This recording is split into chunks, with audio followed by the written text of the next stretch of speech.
Hello everyone, welcome to the public wellness. આજે આપણે વાત કરીએ કે ઘણા લોકોને બહુ બધા ક્વેશ્ચન હોય અને આ ટૉપિક પર ક્લેરિટી નથી હોતી કે બહાર છે ને રેડીમેડ અને ઓર્થો પિલોઝ મળતા હોય છે નેક પેઇન માટે, રાઈટ?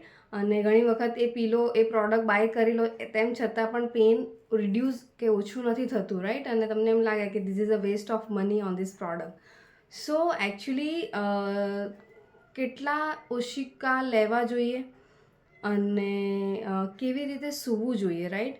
તો જ્યારે તમે સીધા ઊંઘ્યા છો ત્યારે તમારું નેક ન્યુટ્રલ હોવું જોઈએ. મેક શ્યોર દેટ તો બધાની જે વેટ હોય છે અને એ અલગ અલગ હોય, હાઇટ એન્ડ વિથ, રાઈટ? સો તમારું નેક એ ન્યુટ્રલ પોઝિશનમાં રહે એવી રીતે તમારે સીધા સૂવું જોઈએ. બીજું કે તમે સાઈડમાં ઊંઘ્યા છો ત્યારે આ નેક અને શોલ્ડરની વચ્ચે પણ તમારે ચેક કરવું પડશે કે કેટલા એક ઓશિકાથી મારું નેક ન્યુટ્રલ રહે છે કે બે ઓશિકાથી મારું નેક ન્યુટ્રલ રહે છે. તો એ પ્રમાણે તમારે એડજસ્ટ કરવું પડશે, રાઈટ? કોઈને બે પણ હોય, બે પછી થોડુંક લાઈક હાફ એકદમ પતલો અને સોફ્ટ પિલો મૂકો ત્યારે પણ લેવલ આવતું હોય છે, રાઈટ?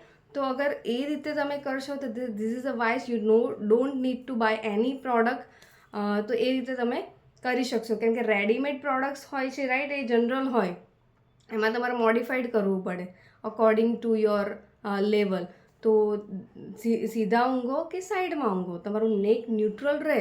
જો એ રીતે તમે પીલો યુઝ કરશો તો ગરદન વારે ઘરે અટકી જાય છે, રાઈટ? અને સિવિયર પેઇન થઈ જાય કે ભાઈ સુવામાં કંઈક આવી જશે. તો અમુક લોકોને વારે ઘડીએ થઈ જતું હોય છે અને પછી એણે થોડા 5-6 દિવસ કેવી રીતે પેઇન કરવું પડે, રાઈટ? તો એ બધાથી તમે બચી શકો છો. Share this valuable information with your friends and loved once.